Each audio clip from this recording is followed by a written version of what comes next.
Brought to you by Bank of Maharashtra.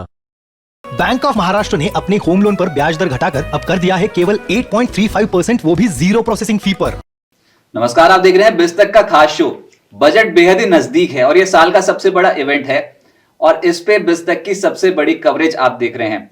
देखिए, देश का बजट है और इसको बनाने के लिए जितनी मुश्किल होती है ना, उसका आकलन करना बहुत मुश्किल है और हम यही जानने की कोशिश कर रहे हैं कि ये बजट आखिरकार बनता कैसे है, सरकारी मशीनरी काम कैसे करती है और इस बजट से क्या एक्सपेक्टेशन रखनी चाहिए। आज के हमारे खास मेहमान है अशोक लवासा जी। सर, बहुत शुक्रिया आपका हमारे साथ जुड़ने के लिए और बजट से पहले अपना समय देने के लिए बहुत बहुत शुक्रिया। Thank you. And sir, introduction की तो जरूरत है नहीं, लेकिन फिर भी former finance secretary of India, former civil aviation secretary of India, former election commissioner of India, former vice president of Asian development bank, कुछ मिस कर दिया हो तो सर वो भी बताएं please. I was also environment secretary of India, बल्कि जब पेरिस में नेगोशिएशन हुए थे उस वक्त में पर्यावरण सचिव था।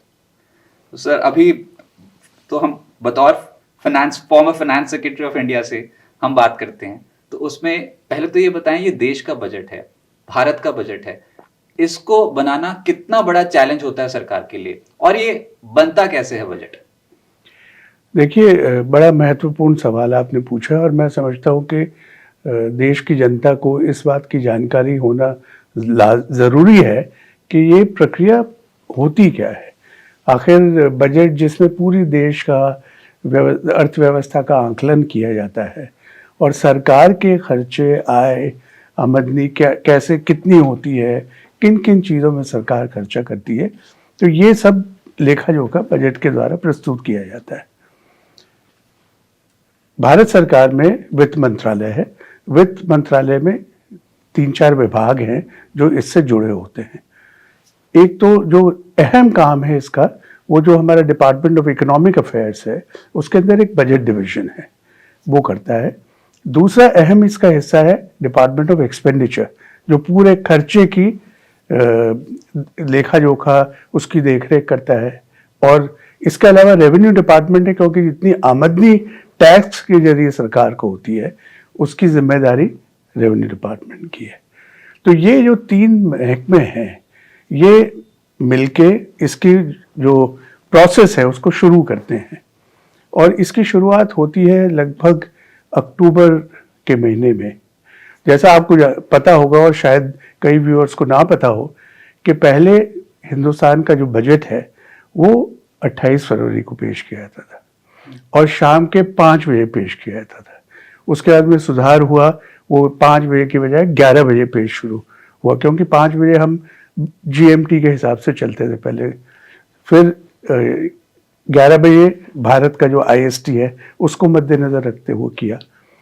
लेकिन मौजूदा प्रधानमंत्री जब इन्होंने सत्ता संभाली तो इनकी एक सोच थी कि अगर बजट का अप्रूवल 31 मार्च से पहले हो जाए तो सहूलियत होगी खर्चा जल्दी करने में।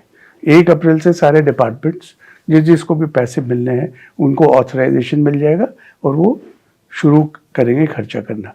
तो लिहाजा बहुत विचार विमर्श के बाद इसको डेट को 28 से 1 फरवरी कर दिया गया।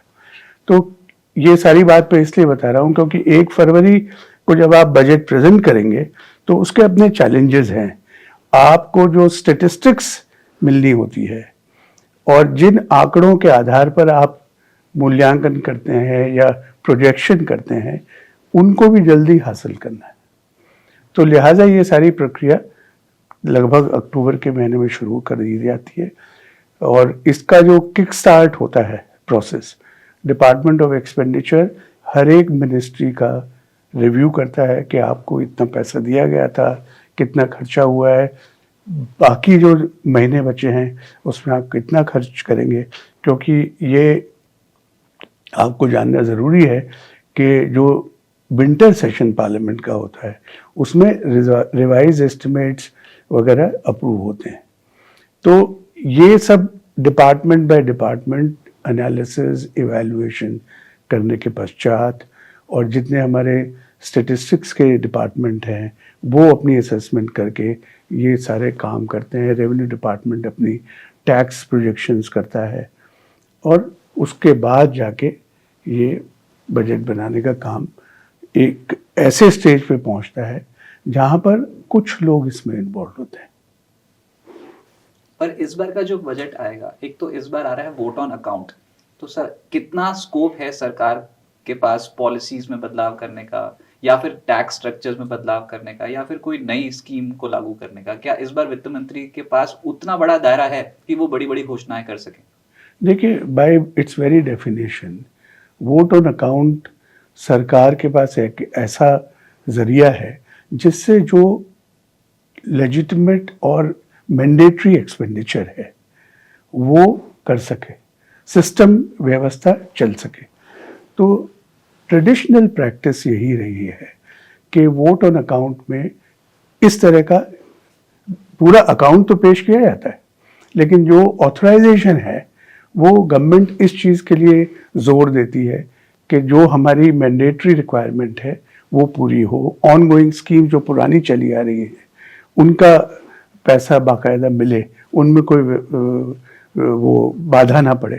तो ये सारी चीज़ें मद्देनज़र वोट ऑन अकाउंट की एक प्रक्रिया शुरू हुई है।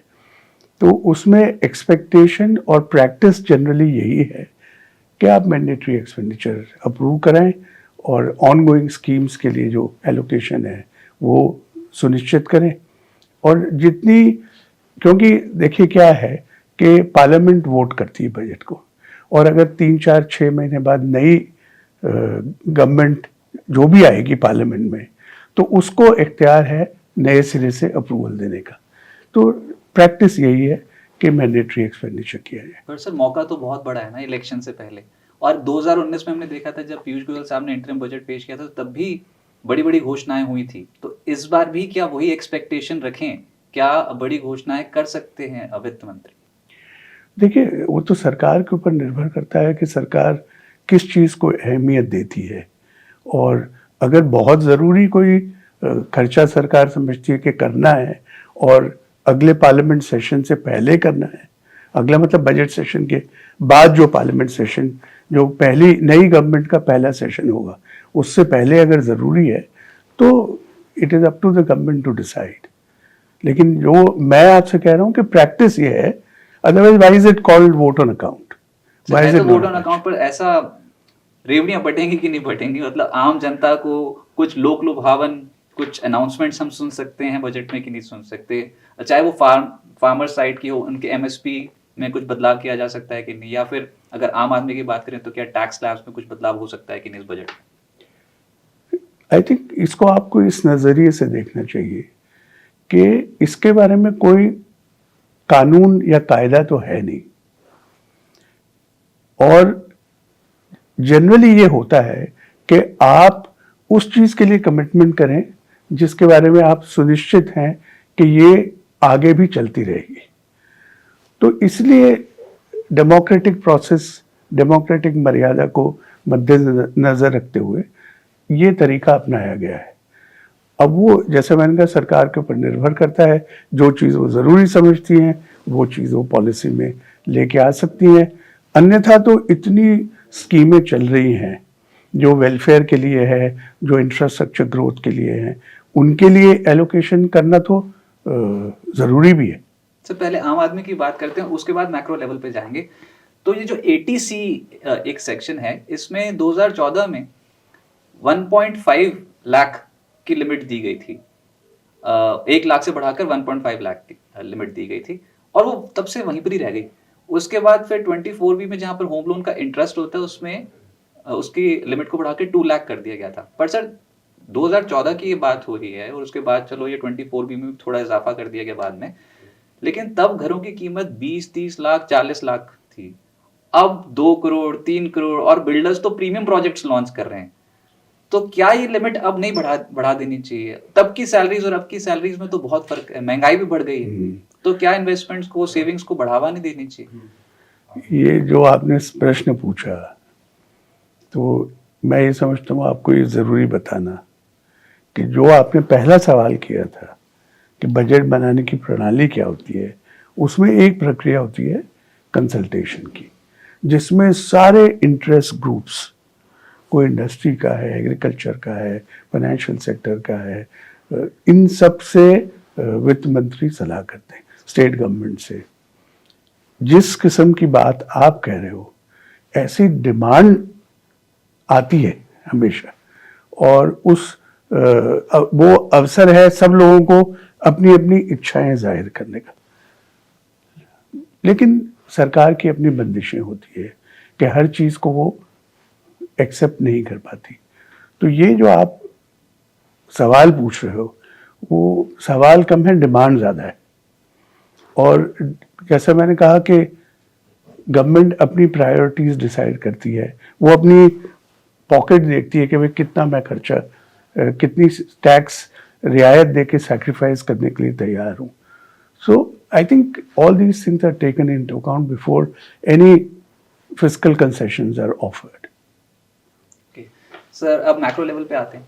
5.9% फिस्कल डेफिसिट का टारगेट दिया गया था FY24 के लिए। ये कह रहे हैं कि आने वाले समय के लिए इसको घटाते चले जाएंगे और कम होता चला जाएगा। लेकिन सर, कर्ज जो है भारत के ऊपर वो बहुत बढ़ता चला जा रहा है। इनफैक्ट अभी रिसेंटली IMF की एक रिपोर्ट भी आई थी जिसमें उन्होंने कंसर्न जाहिर किया, और वो बोल रहे हैं FY28 तक 100% ऑफ GDP डेट हो जाएगा हमारा। तो ये कितना बड़ा कंसर्न है, और अगर ये पैसा ले रही है सरकार, तो क्या इस पैसे को रिफॉर्म्स में खर्च कर रही है, सोशल रिफॉर्म्स में, या फिर कैपिटल एक्सपेंडिचर में इसका खर्च ज्यादा हो रहा है, एसेट क्रिएशन के लिए ज्यादा हो रहा है? देखिए, जब फिस्कल रिस्पॉन्सिबिलिटी की बात की जाती है तो शुरू से, जब से FRBM एक्ट आया है हिंदुस्तान में, तो दो किस्म की आर्ग्यूमेंट्स दी जाती थी। एक ये कि सबसे बड़ा पैमाना जो सरकार की फिस्कल डिसिप्लिन को मेंटेन करने का है, वो फिस्कल डेफिसिट है। कुछ लोगों ने ये कहा कि नहीं, आपको डेट टू GDP रेशियो देखना चाहिए कि वो कहां तक स्ट्रेच कर सकती है गवर्नमेंट। दोनों पैरामीटर में अपना अपना वजन है, और भारत सरकार हमेशा से फिस्कल डेफिसिट को बहुत इंपॉर्टेंस देती रहती है। अगर आप पिछले कई सालों में देखें तो this is one single parameter which government doesn't want to breach. कोशिश रहती है कि FRBM एक्ट के दायरे में रहें, हालांकि उसके अंदर गुंजाइश है कि थोड़ी बहुत किसी ऐसी इमरजेंसी में गवर्नमेंट वो रिलैक्स कर सकती है, और हमने देखा भी है कि पिछले कुछ सालों में रिलैक्सेशन भी हुई है। तो fiscal deficit is one parameter, और ट्रेजेक्ट्री जो गवर्नमेंट ने अनाउंस की है वो डाउनवर्ड ट्रेजेक्ट्री है, which shows the intent of the government that it wants to maintain its expenditure within a certain acceptable limit. दूसरी बात, आपने जो बहुत कंसर्न है भी और हर सरकार का होता है कि जो डेट लेवल है वो कंट्रोल में रहे। अब कंट्रोल में रहने का मतलब मुख्तलिफ हो सकता है कि डेट टू GDP कौन सा रेशियो है जो एक्सेप्टेबल है। बहुत सारी ऐसी डेवलप्ड कंट्रीज हैं जहां उनका डेट 150% ऑफ GDP है। इंडिया के केस में अब ये बढ़ गया है, और ये सिर्फ इंडिया का केस नहीं है। पिछले 3-4 सालों में आप अगर देखें पूरे विश्व में गवर्नमेंट्स का एक्सपेंडिचर काफी बढ़ा है, और वो गवर्नमेंट का एक्सपेंडिचर इस रफ्तार से बढ़ा है कि इनकम गवर्नमेंट की नहीं बढ़ी, तो सब सरकारों ने डेट का सहारा लिया है। खास तौर से कोविड के दौरान बहुत सरकारी खर्चा हुआ है, हेल्थ रिलेटेड सपोर्ट जो गवर्नमेंट ने अलग अलग सेक्शंस को दिया, और वो ऐसा नहीं है कि कोविड खत्म होने से वो खर्चा खत्म हो गया। जिम्मेदारियां सरकार की वही हैं, बल्कि बढ़ गई है। Suddenly there was a realisation in the world that governments have to spend a lot of money on health. Government has to spend a lot of money on infrastructure which supports. Government has to spend a lot of money in creating safety nets for people. तो उससे क्या हुआ है, दोहरी एक तरह की impact आई है। एक, गवर्नमेंट का एक्सपेंडिचर की जिम्मेदारी बढ़ी है, और दूसरा एक और हुआ है, इसी दौरान प्राइवेट इन्वेस्टमेंट कम हो गई। तो जब प्राइवेट इन्वेस्टमेंट कम होने की वजह से जो इम्पैक्ट इकोनॉमी में होता है वो भी गवर्नमेंट्स को फुलफिल मेकअप करना पड़ा। तो इस वजह से डेट बढ़ी है और हिंदुस्तान में भी बढ़ी है, लेकिन मैं कतई ये नहीं कहता कि it is not a matter of concern, it is a matter of concern. और जो इसका दूसरा डायमेंशन जो सवाल आपने किया कि किस किस्म का एक्सपेंडिचर होना चाहिए, अगर हम कर्जा लेते हैं तो हम किस लिए यूटिलाइज करें उसको, तो ये तो it is a no brainer कि अगर आप कर्जा लेते हैं तो आप unless there is an emergency, जैसे डिजास्टर हो गया, और डिजास्टर में आपका पहली जिम्मेदारी रिहैबिलिटेशन, रिकंस्ट्रक्शन, डिजास्टर मैनेजमेंट की है, that will take priority over everything else. But otherwise, the general principle is that loans are utilized for productive purposes.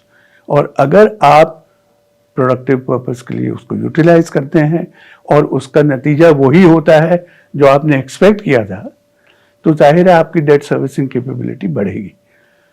बल्कि आप इकोनॉमिक ग्रोथ का जो मॉडल है वो अगर आप स्टडी करें पूरी दुनिया में, तो equity led growth and debt led growth, इन दोनों के बीच में हमेशा से एक कंपटीशन रहा है।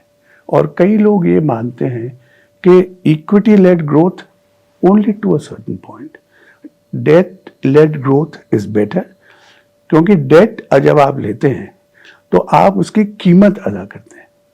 तो जब आपको किसी कर्जे की कीमत का एहसास होगा तो आप खर्चा भी किफायत से करेंगे, क्योंकि आपको कीमत चुकानी है। इक्विटी की कीमत कोई नहीं होती, खुद का पैसा, खुद का पैसा। सर ये मेरा सवाल था अगला। 45 लाख करोड़ का पिछली बार बजट आया था, इस बार 47.5 लाख करोड़ के आसपास का होगा या फिर थोड़ा सा उससे ज्यादा। 45 लाख करोड़ जब सरकार खर्चा करती है तो उसमें से 11 लाख करोड़ तो कर्जे का इंटरेस्ट ही चुकाने में यूज जाता है, 11 लाख करोड़ या फिर उससे थोड़ा सा ज्यादा रकम। तो ये जो खर्चा कर रही है, इंटरेस्ट पे जो खर्चा होता है, अब आप बोल रहे हो कि इसका जो इस्तेमाल है, जो कर्जा हमने लिया है, उसको प्रोडक्टिव एसेट्स जनरेट करने के लिए यूज होना चाहिए, यानी कि कैपिटल एक्सपेंडिचर में ज्यादा खर्चा होना चाहिए। 10 लाख करोड़ पिछली बार था, पर ये जो कैपिटल एक्सपेंडिचर हो रहा है, इससे जो एसेट्स से पैसा आएगा उसमें तो समय लगेगा सर।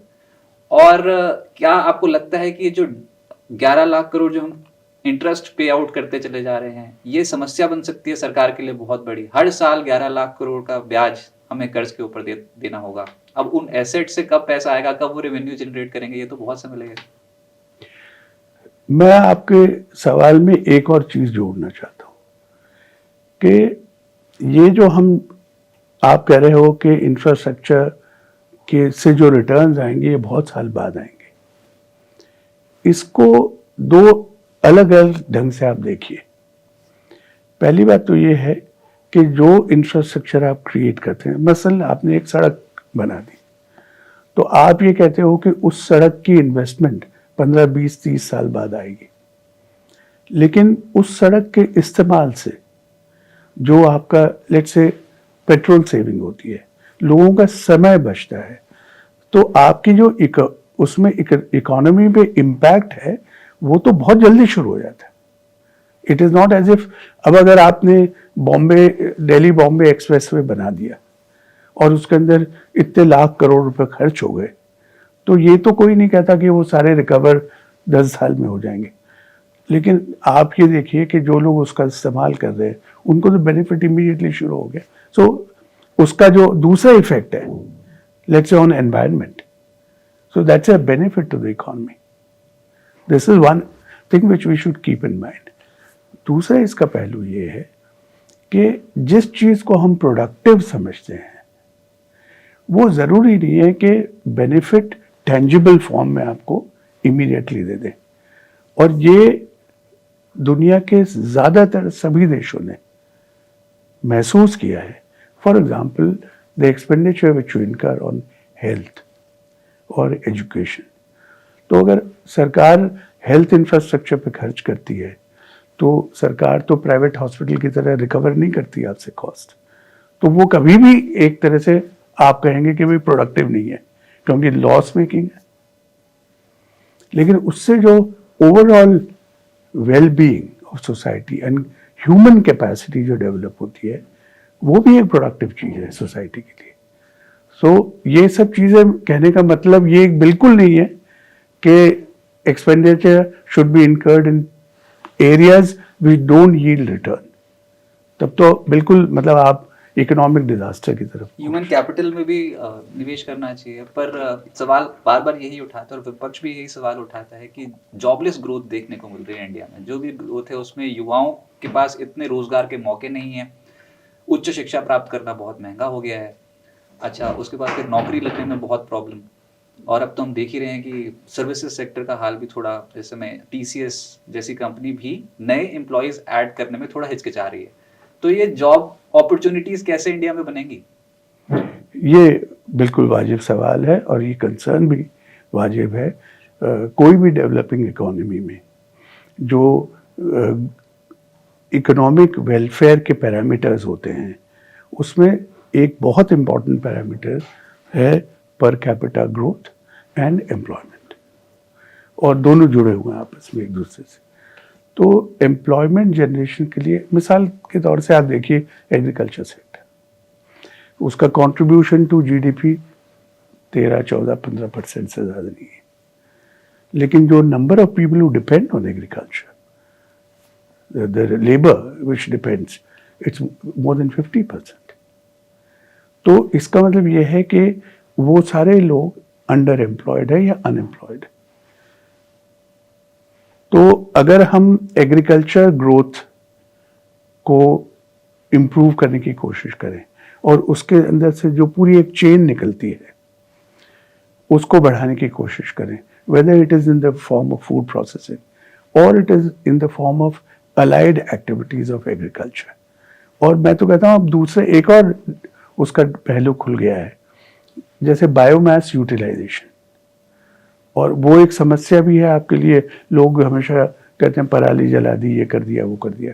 उसको अगर आप प्रोडक्टिवली यूज करते हैं तो उसका बेनिफिट सीधा फार्मर्स को जाएगा। अब और आपने बताया कि मैं एशियन डेवलपमेंट बैंक में रहा हूँ, तो एडीबी ने एक प्रोजेक्ट सपोर्ट किया है जो राजस्थान में 6 बायोमास बेस्ड प्लांट्स लगे हैं, और वो पूरी टेक्नोलॉजी डेनमार्क से आई है और हॉलैंड का भी उसके अंदर कंट्रीब्यूशन है।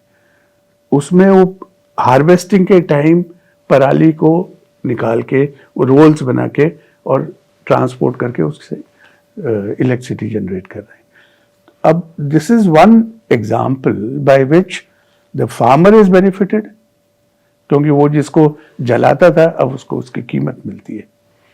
You are getting renewable energy and you are preventing air pollution. So I think government has to look at such areas which have multiple benefits, but employment main चीज जो आपने कही है, तो वो agriculture sector, allied sector, horticulture, handicrafts, जो एक model रतिन Roy ने एक बार सजेस्ट किया था कि भाई ऐसा अगर हम ये देखते हैं कि हमारे बहुत सारा लेबर एक जगह से दूसरी जगह जाके काम करता है, तो इसका मतलब उनमें वो स्किल है, तो क्या हम उनको वहीं पर वो अपॉर्चुनिटी प्रोवाइड कर सकते हैं या नहीं। तो I think there are various things to be done as far as employment is concern. आप एशियन डेवलपमेंट बैंक के 3 साल तक वाइस प्रेसिडेंट रहे सर, इमेज कैसी है इंडिया की ये एशियन डेवलपमेंट बैंक के सामने और वर्ल्ड बैंक के सामने? देखिए, इंडिया को एशियन डेवलपमेंट बैंक या वर्ल्ड बैंक एक इतनी पावरफुल इकोनॉमी मानता है, और not only because we are a big country, लेकिन जो इंस्टीट्यूशनल इंफ्रास्ट्रक्चर और रिफॉर्म्स इंडिया में हुए हैं और जो होने हैं आगे, इसका जो हमारा हम कंट्रीब्यूशन रीजनल ग्रोथ में कर सकते हैं, इन सब चीज़ों को बहुत अहमियत दी जाती है। क्योंकि पूरी दुनिया में आप ये देखेंगे कि जब रीजनल ग्रोथ होता है तो 1-2 कंट्रीज उसके न्यूक्लियस होता है। So India has lot of potential, and therefore the multilateral development banks like ADB, they respect India, they want to engage with India in a big way, they support whatever initiatives the government gives priority to, and they are willing to work with the government in all the priority areas. So I feel कि India का potential बहुत है. अभी आपने देखा होगा कि जो फोरकास्ट ऑफ इकोनॉमिक ग्रोथ है उसमें भी सबने अपने अपने फिगर्स रिवाइज किए हैं. तो लेकिन वो सब ये भी साथ साथ सोचते हैं कि जो पोटेंशियल है वो कितनी जल्दी रियलाइज हो, और उस रियलाइजेशन के अंदर कुछ गवर्नेंस रिफॉर्म्स की आवश्यकता है. तो वो भी होने चाहिए साथ साथ. That is what the assessment is. Sir, अब लास्ट प्रश्न जो होगा वो इलेक्शन से रिलेटेड ही होगा, क्योंकि आप farmer election commissioner of India भी रहे हैं. 2017 में इलेक्टोरल बॉन्ड्स को इंट्रोड्यूस किया गया था. आपको ये इलेक्टोरल बॉन्ड्स वाली पॉलिसी कैसी लगती है और क्या इसका सही तरीके से इम्प्लीमेंटेशन हुआ है? क्योंकि अभी हाल फिलहाल में भी खबर यही थी कि एक नेता के घर से बहुत बहुत कैश मिला था. तो क्या ये इलेक्टोरल बॉन्ड से फंडिंग लेना ये आपको ठीक लगता है और क्या इस प्रक्रिया का सही तरीके से फॉलो किया जा रहा है? और दूसरा है, ये जो ईवीएम है इसके ऊपर भी अब कहीं ना कहीं सवाल खड़े कर दिए हैं और विपक्ष ही कह रहा है कि ईवीएम ठीक तरीके से काम नहीं करता और उसका बेनिफिट जो रूलिंग पार्टी है वो एंजॉय कर रही है. आप इन दो चीजों को कैसे देखते हैं? तो दोनों सवालों का बजट से कोई ताल्लुक नहीं. बजट से पहली बात. दूसरी बात यह है कि देखिए, इलेक्टोरल बॉन्ड के बारे में इतनी सब बातें कही जा चुकी है और जिसको जो भी इसके बारे में कहना था सुप्रीम कोर्ट के सामने सब मसला रख दिया गया है और सुप्रीम कोर्ट ने अपनी जजमेंट रिजर्व कर दी है. तो मैं नहीं समझता कि उसके बारे में कुछ कहना इस वक्त उचित है. दूसरा आपने पूछा ईवीएम के बारे में. सो ईवीएम की प्रणाली हिंदुस्तान में 20 साल से चल रही है और हजारों इलेक्शन इसके जरिए हो चुके हैं. इस टेक्नोलॉजी के ऊपर और इस मशीन के ऊपर इलेक्शन कमीशन ने बार बार विचार किया है और ये डेमोन्स्ट्रेट किया है कि भाई ये एक रिलायबल है. और जो प्रश्न पूछे जाते हैं इसके बारे में, क्योंकि जाहिर है किसी भी डेमोक्रेसी में लोगों को अपना अपना एक नज़रिया होता है चीज़ों को देखने का. कई बार जायज़ होता है, कई बार नाजायज़ होता है, कई बार थोड़ा इमोशनल होता है, कई बार बिल्कुल ऑब्जेक्टिव होता है. लेकिन जो भी नज़रिया हो, ये इलेक्शन कमीशन की रिस्पॉन्सिबिलिटी है कि वो लोगों के साथ एंगेज करके और उनको समझाने की कोशिश करे, उनका फेथ डेवलप करने की कोशिश करे. तो personally speaking, I know and I feel that the management practices which are in place, the technology which is in place, it is quite reliable and robust. तो लेकिन थोड़ा बहुत अगर डाउट है किसी को तो ज़रूर इलेक्शन कमीशन को उनसे बातचीत करनी चाहिए. अशोक सर, बहुत शुक्रिया अपना समय बिस्तक को देने के लिए. मज़ा आ गया आपसे बात करके sir. Thank you. Thank you very much. Thank you.